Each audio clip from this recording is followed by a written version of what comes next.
가지만 물어보겠습니다. 뭐 간단하게 대답해 주시면 될 것 같습니다. 그러면 도이치모터스 수사와 관련해서 김건희 피의자에 대한 압수수색 영장을 청구한 사실은 없다는 것이죠? 예, 그렇습니다. 네. 도이치모터스 사건 혐의 사실로는 없습니다. 김건희 피의자의 증권 계좌가 한국거래소 등 압수수색 과정에서 확보는 되었다는 것이네요. 한국거래소에서 이상거래 회신을 해올 때 이상거래가 있다고 할 때 누구의 무슨 계좌, 어떤 내역, 누구의 무슨 이렇게 돼 있기 때문에 그 이상거래 연고는 김건희만 있는 건 아니고요. 예. 그 여러 사람들에 대해서 추가로 저희가 구체적으로 계좌 추적을 진행한 겁니다. 아, 한국거래소에서는 정확한 압수수색 영장에 의해서 확보된 계좌는 아니네요. 증권 계좌라는 게. 증권 계좌는 압수수색 영장으로 확보한 겁니다. 계좌 영장으로. 그러면 예. 증권 계좌 이외에 그 뭐 연결 계좌나 증권 계좌가 아닌 계좌에 대해서는 확보되지 않았나요? 저희가 주가 조작 사건과 관련해서는 그 증권 계좌에서 있었던 거래가 이게 현실 거래 주문이냐, 통정 매매냐가 의미가 있었던 것 같고요. 그거에 대한 연결 계좌를 저희가 뭐 자금을 흐름을 따라가는 이런 거는 아니었던 것 같습니다. 다만 같은 시기에 말씀드렸다시피 김건희의 다른 여러 은행 계좌는 코바나 컨텐츠 사건으로 계좌를 확보했습니다. 그래서 제가 이 사건 23년 9월에 왔을 때 두 계좌는 코바나 사건과 도이치 사건은 계좌가 통합되어서 엑셀 파일로 분석이 됐었습니다. 이 도이치모터스 사건에서 그러면 피의자 김건희 이외에 다른 피의자들에 대해서도 증권 계좌 이외의 연결 계좌는 추적하지 않았나요? 연결 계좌라는 개념으로 추적한 건 없었고요. 다만 주범인 권오수 등에 대해서는 일반 은행 계좌는 계좌 추적이 있었던 것 같습니다. 네. 그럼 일부 피의자들에 대해서는 주거지나 사무실 등의 휴대폰 이런 거에 대해서 압수수색 영장을 청구해가지고 집행한 사실이 있는 것으로 보이는데 그 김건희 피의자에 대해서는 하지 않았다는 것이잖아요. 네, 그렇습니다. 제가 그 부분을 수사 결과 브리핑에서 좀 사실 상세히 설명드린 건데요. 네, 알겠습니다. 예.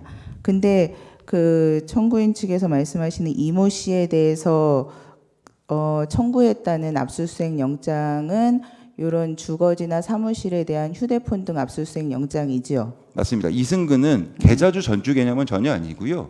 그분은 애초에 전임 수사팀에서 의심했던 거는 권오수의 차명 계좌라서 사실상 자금줄 역할을 하는 같은 공동정범으로 판단했습니다. 그래서 시세조정 주범으로 판단하고 주거지 압수수색까지 진행한 걸로 이해하고 있습니다. 네.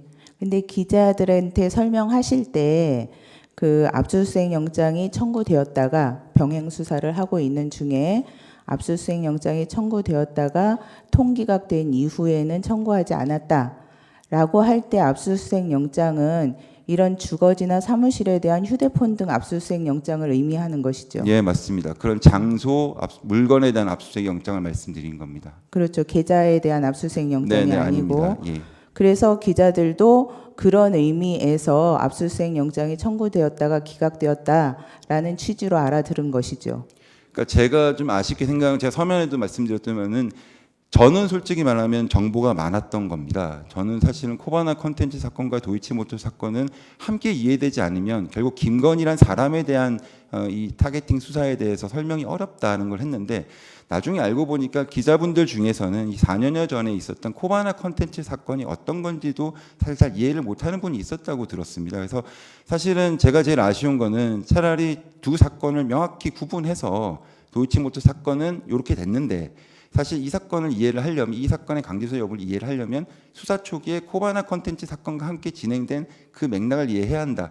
이 말씀을 드린 이유는 말씀드렸다시피 추미애 법무부 장관께서 2010년 10월에 수사지휘권을 그 부분은 배제할 많이 때는 말씀하셨고요. 예. 그러면 기자들이 잘못 이해한 것은 어떤 기존의 맥락에 대한 몰이에서 비롯된 것이다. 이렇게 말씀하시는 그러니까 그 건가요? 부분을 제가 좀 더 잘 설명을 드렸으면 어땠을까라는 아쉬움이 있고요.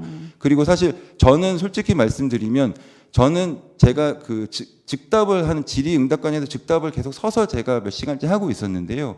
그 과정에서 저는 계속 제가 아는 거를 충분히 설명드리려고 했습니다. 이러저런 4년여의 기간을 제가 수사팀이 아니었던 시절도 정확한 내역은 모르나 저는 이렇게 이해한다. 기자분들이 이런 부분을 이렇게 이해하시는데 도움이 됐으면 좋겠다고 해서 충분히 설명을 드렸다고 생각합니다. 근데 결과적으로 나중에 가서 보니 이게 뭔가 섞여가지고 이해를 잘못하신 채 이렇게 결론이 기사가 났었고 또 거기에 대해서 검사가 수사 결과 브리핑할 때 잘못 설명했다. 마치 의도적으로 숨기려고 했다 이렇게 말씀하시는데 말씀드렸다시피 저는 그걸 숨길 이유가 없고요. 제가 한 수사가 아닌데 책임질 일도 아니라고 생각합니다. 그래서 저는 그렇게 할 이유가 없기 때문에 설명을 좀 아쉽게 했던 부분은 죄송스럽습니다만은 허위로 알겠습니다. 답변드린 건 없습니다. 여기까지 하겠습니다. 네, 이해하세요. 애초에 제3의 장소로 소환 조사라고 말씀을 하셨는데 이 부분에 대해서 결제 라인이 피청구인 최재훈 이외에 차장 검사나 검사장도 결제 라인에 있는 겁니까? 당연히 보고 드려야 됩니다. 그거 받고 승인을 받고 그런 식으로 그렇습니다. 진행했다는 그러니까 말씀이십니까? 제가 변호인과 협의하고 그쪽 의견과 저희가 이렇게 할 수 있는지 부분에 대해서 차장 검사, 검사장과 협의 통해 가지고 결정한 내용입니다. 애초에 이제 브리핑 기자회견에서 이 브리핑을 하고 보도 참고 자료를 배포하셨다고 하셨는데 예. 그 부분에 대해서도 차장 검사나 검사장이 관련이 돼 있는 겁니까? 예, 당연히 그 부분도 사전에 수사 결과 브리핑 전에 이런 자료를 보도 참고 자료로 배포하겠습니다라고 말씀드렸습니다. 예. 국회에서 그 이창수 검사장이 그 증언을 했는데 그 부분에 대해서 피청구인 최재훈 같은 경우에는 관여가 돼 있는 부분입니까?